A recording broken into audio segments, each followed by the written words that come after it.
Assalamualaikum warahmatullahi wabarakatuh. Jumpa lagi bersama saya Agustin Rahmatsyah. Hari ini kita masuk pertemuan kedua 12 ya untuk mata kuliah arsitektur komputer, di mana untuk pertemuan ke-12 ini kita membahas tentang masalah redundant instruction set arsitektur atau RIS. Pada pertemuan sebelumnya sudah saya pernah bahas ya. Jadi untuk pertemuan ke-12 ini sebenarnya melanjutkan daripada pertemuan-pertemuan sebelumnya yang sudah pernah saya bahas. Baik itu yang berhubungan dengan CPU maupun yang berhubungan dengan RIS dan CIS. Baik, sebelum kita membahas lebih lanjut tentang RIS ya, kita harus memahami yang namanya arsitektur komputer ya, di mana arsitektur komputer itu terdiri pada CPU ya, CPU itu ada ALU, ada register, ada kendali I/O antar instruction dan control unit. Kemudian ada memori dan I/O modul. ALU di sini adalah untuk melakukan semua perhitungan aritmatika dan melakukan keputusan dari suatu operasi logika. Kemudian register yang ada di sini adalah untuk penyimpanan kecil yang mempunyai kecepatan akses cukup tinggi yang digunakan untuk menyimpan data dan instruksi yang sedang diproses, sementara data dan instruksi lainnya menunggu giliran untuk diproses, masih disimpan dalam memori utama. Jadi prosesnya seperti antrian ya. Proses kemudian antrian selanjutnya datang gitu ya. Kemudian MAR ya, Memory Address Register untuk mencatat alamat memori yang akan diakses. Kemudian MBR untuk menampung data yang akan ditulis ke memori yang alamatnya ditunjukkan MAR. Kemudian IOAR untuk mencatat alamat port IO yang akan diakses. Kemudian IOBR untuk menampung data yang akan dituliskan ke port yang alamatnya ditunjukkan oleh IOAR atau untuk menampung data dari port yang alamatnya ditunjukkan oleh IOAR yang akan dibaca. Kemudian selanjutnya adalah PC atau program counter, di mana di sini adalah mencatat alamat memori di mana instruksi di dalamnya akan dieksekusi. Jadi instruksi yang ada di dalam program counter itu akan diolah. IR instruksi register adalah menampung instruksi yang akan dilaksanakan, dan selanjutnya adalah AC akumulator itu adalah menyimpan data sementara, baik data yang sedang diproses atau hasil proses data tersebut. Nah, kalau kita lihat di sini adalah ada namanya control unit ya. Control unit di sini adalah untuk mengatur dan mengendalikan semua peralatan yang ada dalam suatu komputer. Sedangkan I/O interkoneksi di sini adalah untuk merupakan suatu sistem koneksi yang menghubungkan antar komponen internal dalam sebuah CPU, di mana di situ ada ALU, unit control, register, serta menghubungkan CPU dengan bus-bus eksternal yang ada di luar daripada CPU tersebut. Jadi ada bus sistem, bus alamat, dan bus data. Nah, di sini adalah cara kerja komputer ya.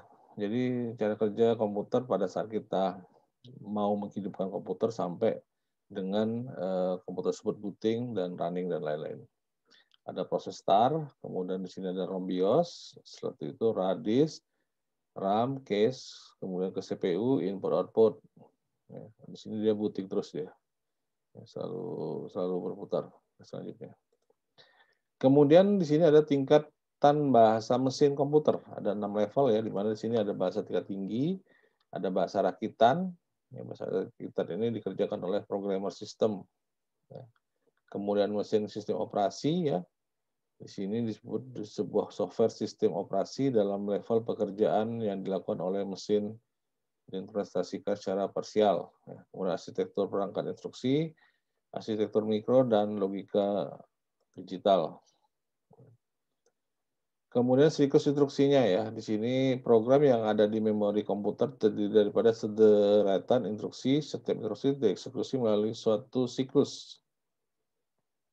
Setiap siklus instruksi terdiri daripada tahapan-tahapannya. Ada instruksi fetch, ada mengartikan dekode, ada alamat efektif, baca alamat efektif, kemudian ada proses eksekusi instruksi dengan memilih operasi yang diperlukan. Kemudian terdapat register dalam CPU yang berfungsi mengawasi.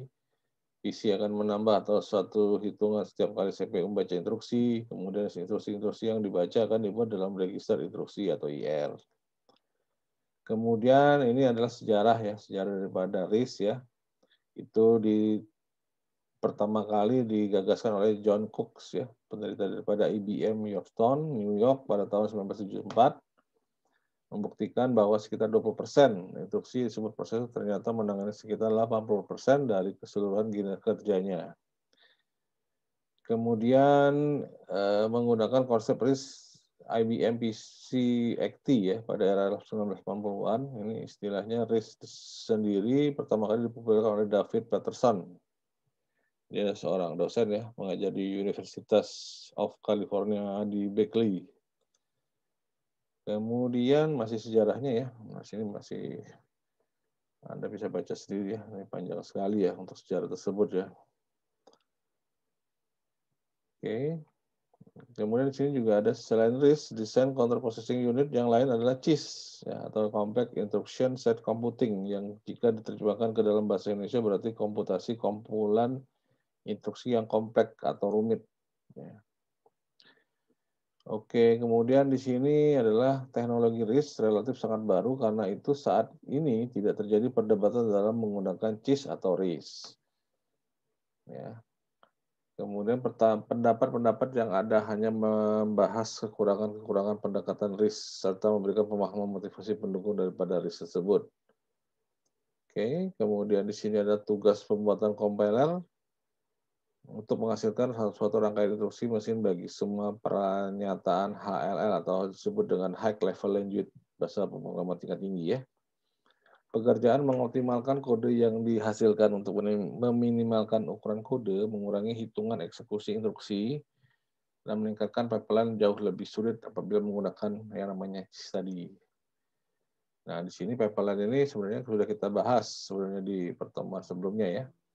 Ini adalah merupakan suatu konsep pelaksanakan instruksi yang dibagi dalam banyak bagian, di mana masing-masing bagian ditangani oleh hardware khusus dan keseluruhan bagian dapat mengoperasikan secara paralel. Nah, di sini adalah spesifikasinya ya, prosesor, kecepatan prosesor ya. Oke, kemudian di sini ada onboard-nya ya, onboard case-nya. Oke, kemudian di sini masih onboard case-nya ya. CIS cenderung menggunakan instruksi-instruksi yang sederhana. CIS cenderung menekankan pada referensi register dibandingkan dengan referensi memori. Kemudian RISC harus tidak boleh lebih kompleks dan harus dapat mengeksekusi secepat mikro. Dengan menggunakan instruksi sederhana atau instruksi satu siklus hanya dibutuhkan sedikit mikrokode. Instruksi mesin dapat di hardware. Instruksi ini akan lebih cepat dibandingkan instruksi lainnya yang sejenis pada mesin lainnya. Karena instruksi tersebut tidak perlu mengakses penyimpanan kontrol mikroprogram pada saat eksekusi instruksi yang sedang berlangsung. Kemudian di sini ada karakteristik daripada RISC ya, satu instruksi per siklus, operasi register ke register address mode sederhana, format instruksi yang sederhana. Kemudian di sini ada proses yang terjadi daripada pipeline ring RISC ya. Ada sebuah siklus instruksi memiliki dua fase, ada instruksi set, mengambil instruksi, kemudian execute set, melakukan operasi ALU dengan input register dan output register. Nah, di sini ada 3 buah fase ya, ada instruksi set, ada execute, ada memory D. Di sini perkembangan desain prosesor ya, pendekatan CIS ya, masih pendekatan CIS. Kemudian di sini ada perbandingan, ya, perbandingan daripada CIS dan RISC. Ya, CIS itu adalah penekanan pada perangkat keras, sedangkan RISC ini lebih condong ke penekanan pada perangkat lunak. CIS termasuk instruksi kompleks multi-clock, sedangkan RISC single clock hanya berjumlah kecil instruksi. CIS memori ke memori, kalau RISC register ke register. Ukuran kecil, kecepatannya rendah, kalau CIS itu ya. Kalau RISC ukuran besar, kecepatan relatif tinggi. Kemudian CIS transistor digunakan untuk menyimpan instruksi kompleks, sedangkan RISC adalah transistor banyak dipakai untuk register memori. Oke, baik. Mungkin itu aja untuk penjelasan pertemuan ke-12 hari ini. Saya ucapkan selamat. Dan kata saya ucapkan wabillahi taufiq wal hidayah. Wassalamualaikum warahmatullahi wabarakatuh.